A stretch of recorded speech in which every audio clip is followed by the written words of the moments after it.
Water pollution is increasingly becoming a challenge not only in the East African region but globally due to growing urbanization and industrialization. Water pollution refers to the introduction of substances like chemicals, microorganisms into water bodies at levels which may make it unfit for different purposes including ecology, human consumption, or recreation. Especially in the undeveloped country like ours in Africa, we tend to dump everything without even treating water.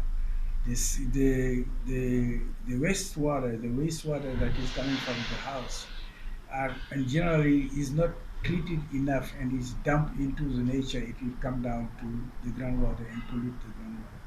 Makerere University researcher and lecturer in the Department of Environmental Management, Dr. David Wede, explains the trend of pollution with now plastics posing a major challenge. The pollution is the intensity, but also the complexity of the issues becoming much more. Currently, we have different kinds of pollutants. We have the pharmaceutical pollutants.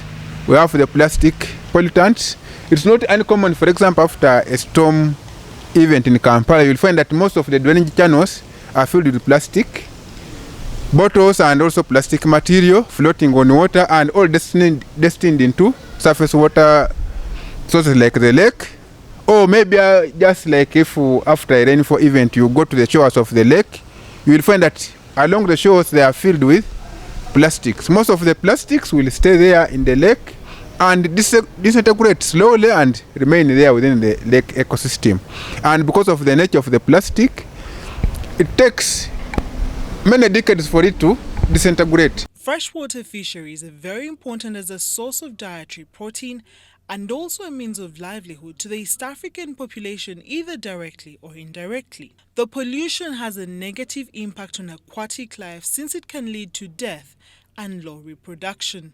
The Director of Research, National Fisheries Resources Research Institute, Dr. Winnie Nkalubo, is of the view that strong regulation is needed on the disposal of plastics that has become a danger to the environment, but also aquatic life. For the policymakers and the decision makers, because I think the plastic situation and how we're disposing of plastics is something that is really a concern for us. The Deputy Executive Director, East African Community Lake Victoria Fisheries Organization, Dr. Anthony Tabu, admits that the challenge of water pollution is growing, although there's a dilution effect. But there's always a dilution factor. Things that come from down south there, passing through the center of the lake, are largely diluted by the cleaner water in the center. By the way, when we talk about this pollution is normally along the marginal areas of the lake, except in the areas like Karangala where it's now moving in deeper, but in most of the areas it's just around the shores. The center of the lake has very clean water. This one time I was presenting to one of the scientists in Waterloo University, and he argued that Lake Victoria cannot have the way we measure seki depth, that you cannot have up to 6 meters, seeing light up to 6 meters. But I told him in the deep centers of the lake you can see very clear. So the deep water is very clean, and that's why you see institutions like National Water, which is serving us with water, when they want to get cleaner water, they are trying now to move deeper into the deep waters where there's still clean water. But in the near shore, this water is very polluted. Entities like Uganda's National Water and Sewage Corporation has factored in the issue of water pollution by ensuring technologies employment in the water treatment process are up to date to ensure that the population has access to quality water. However, this has increased the operational costs. For instance, National Water spends about 13 to 18 billion Ugandan shillings on chemicals and close to 36 billion Ugandan shillings on electricity. The Senior Manager, Water Production at National Water and Sewage Corporation, Engineer Andrew Muhwezi, says that the cost would be lower if it was not for water pollution.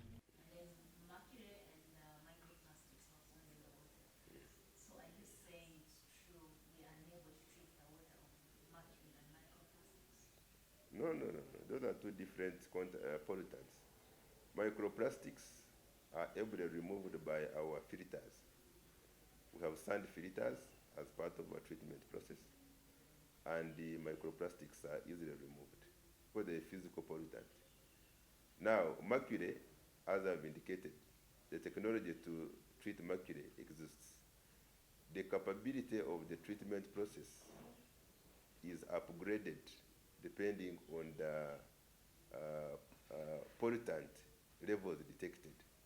So as part of our water quality campaign, we do monthly monitoring of different, we have a whole sampling map of the lake. But specifically as far as our obstruction point is concerned. So if there is a threat, then we do interventions in our treatment process. So in as far as we are concerned, mercury levels are monitored, and for us they are below detection levels, meaning they are not a threat in as far as the site where we have positioned the water treatment plants is concerned. The issue of some minerals like fluoride in the water is also becoming a huge concern. Fluoride is released from rocks into the soil, water, and in air. Although the mineral is good, its excess can be harmful to aquatic and human life, as the Managing Director, Limuli Water and Sewage Corporation, Dr. Margaret Maina, explains. It is a serious issue, especially in the Rift Valley, where the levels which are allowed by the World Health Organization is 1.5 milligrams per liter, but most of our sources exceed, especially groundwater, they exceed that. Sometimes you can see as high as 20 or 17 milligrams per liter. So this one has a negative health implication in the browning of the teeth, especially in the young children.